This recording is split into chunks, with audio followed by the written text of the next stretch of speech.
Assalamu alaikum. In this video, we will use the Solidworks software to design the horizontal axis wind turbine rotor. And in this study, we have taken the NACA 63415 airfoil for all our blades. And the paper that we have taken is this one. You can see it here. This paper has been published by IIT from the Department of Mechanical Engineering, IIT Guwahati. Now, we will open the SolidWorks software first. After opening the SolidWorks, we will click on the File option, click on the New option, and we will select Part Modeling. Now first we will change the units here from mmgs to mks, that is meter kilogram second. After changing the units here, we need to import the coordinates of the airfoil, that is the NACA 63415, into the SolidWorks. And to obtain these coordinates, we will go to the Google search engine and we will search for the airfoil, that is NACA 63415. Here we will see a result from airfoiltools.com, and we will click on this link. And here you can see the sketch of this airfoil. Also you can see the coordinates of the airfoil as well. We will click on this slick format DAT file, and here are the coordinates of this airfoil, and we will select all these coordinates here, copy them, and we will go to the desktop now and make a new Microsoft Excel sheet. Open this Microsoft Excel sheet and paste the coordinates here.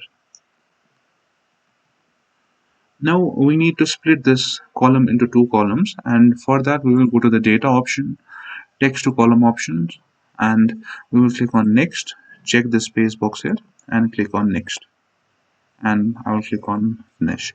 Here we can see the coordinates. We have split this single column into two columns, and now the first empty column here will be deleted. Now you can see we have the two coordinates. We have two columns here. We have the x coordinates and we have the y coordinates. We also need the z coordinates here. So we will insert the z coordinate as 0 and double click here.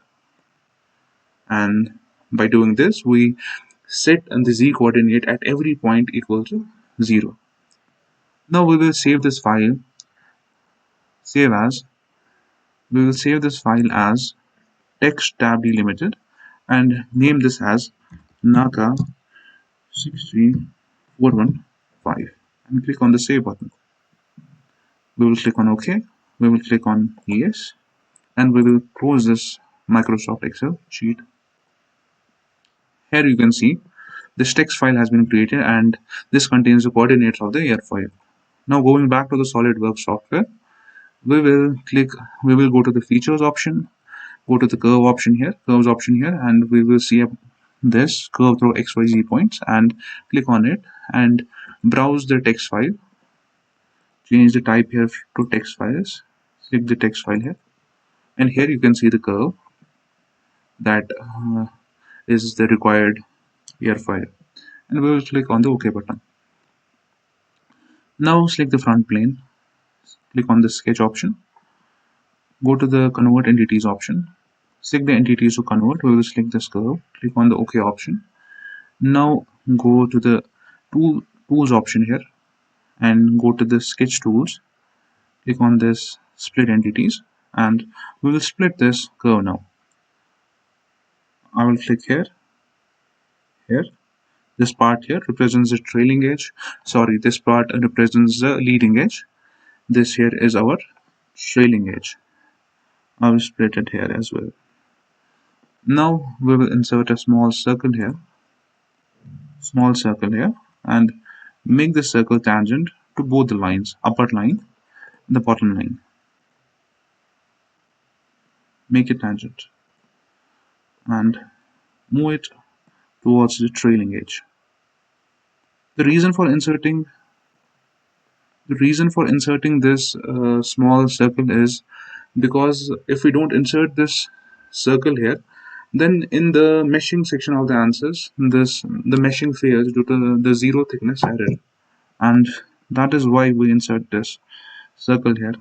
So I will move it towards right, towards the trailing edge, and I will go to the trim entities option, trim this, trim this, and trim this curve as well. And to avoid confusion here, I will hide this curve. So now we need to scale down this sketch. For that, we will go to this option here, scale entities. No, before we will scale down this sketch, we need to insert a chord line, or actually we needed to insert the chord line before trimming the trailing edge here. So I will press Ctrl Z, Ctrl Z again. Now first we will insert a center line here from this point to this point. Okay. Now I will trim these entities here. Go to the trim entities option, trim this line as well, this bit, this half circle as well. And now we have this chord line, and now we will insert a point here which will be at the midpoint of this chord. Now we can scale down this sketch, go back to the scale entities option here, and we will select the entity to scale. We have to select all the curves, we have to select all the lines, points. So I will select all the entities here, scale about this midpoint, and the value is 0.7641, which is taken according to the paper. I will click on the OK option. So you can see the sketch has been scaled down. Now we need to rotate the sketch as well. For that, again we will go to this option here, and we can see the rotate entities option. Select the entities to rotate. We will select all the lines here, all the points here, and center of rotation will again be selected at this point here, and the value of the rotation will be taken from the paper here, which we have taken as our reference paper. Here you can see the twist angle equals to 22.52 degree. So I'll keep its value as 22.52 degrees, and something went wrong, 22.52 degrees, and I will click on the OK option. Here you can see the sketch has been rotated. Now we will move the sketch and keep this point here as our origin. So for that, we'll click on this move entities option, select all the entities here, click on the start point. I will click on this point and drop it here. Now exit from the sketch mode, insert a plane parallel to this front plane. For that, we will go here, select the plane option, and select the first reference as the front plane. Now take the distance as 4.25 meters. Again, this value has been taken from the paper. Here you can see the plane at a distance of 4.25 meters from the front plane. Now click on the sketch option here and make this plane normal first. Again, go to the convert entities option, select the entities to convert, select all the lines, all the points here,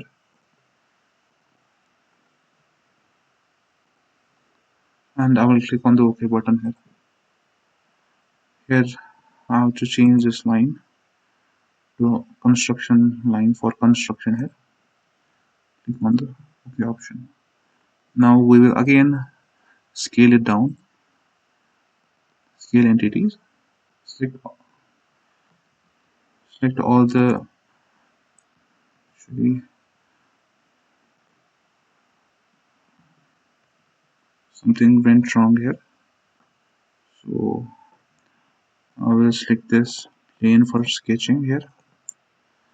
We will go to the convert entities option. Something went wrong here before. So I will select all the lines here, all the points. Make sure you will select all the lines here, all the curves here. We'll click on the OK option. and change this line here and click on this, check this for construction option here. Make this normal again. Now we have to rotate this entity. First, go to the rotate entities option and select the entities to rotate.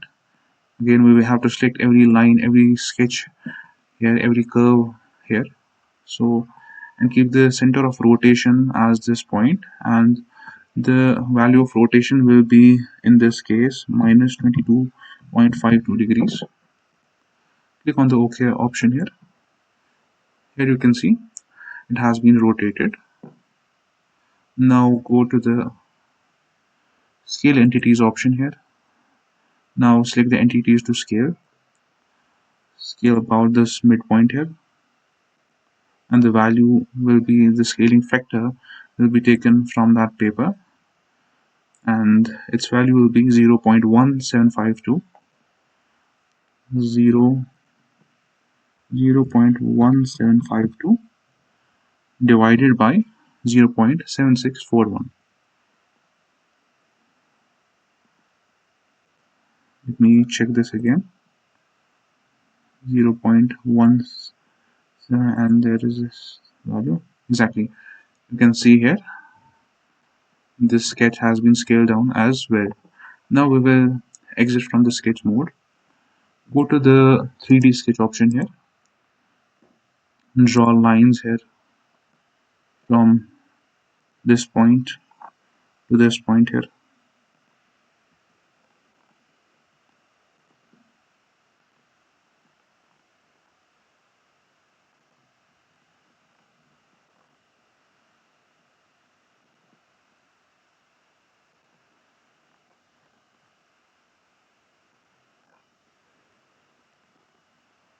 Again, we will draw lines from this point to its corresponding point in the plane 1. We will draw one more line from this point to its corresponding point in the plane 1. Now exit from the sketch mode. Go to the features option, select the lofted boss base, and the reason for drawing these lines here, because they will serve as curve guidelines in the lofted boss base option. So select all the sketches here, select the two sketches here. We will select this sketch and we will select this sketch, and for guide curves we will select these lines. Click on OK option, select all the lines here. We will select this line as well. Click on OK option. Similarly in this side, select this, click on OK. Select this line, click on the OK option, and click on the OK option here. Here we can see one blade has been made. Now we need to create the hub. For that we will select the top plane, select the sketch option here, make this plane normal first, insert a circle, or first insert a center line, make a center line here from this origin. Now we can insert a circle, and its radius or its diameter will be 0.75 into 2, that is 1.5. Now select this circle and select this point and make coincident. Now exit from the sketch mode and go to the features option, extruded boss base. Keep the value here as 0.4 meters, and keep the direction as mid plane, and click on the OK button. Here you can see the hub has been created. Now the further editing will be the further editing will be done in the space claim option. We will space claim software in the Ansys workbench, and I will save this file as, go to the file option, click on this save as option and save this file as parasolid, and we will save this file on our desktop, and I will click on the save and click on the OK, and we have saved this file now in saved this file as a parasolid file on our desktop.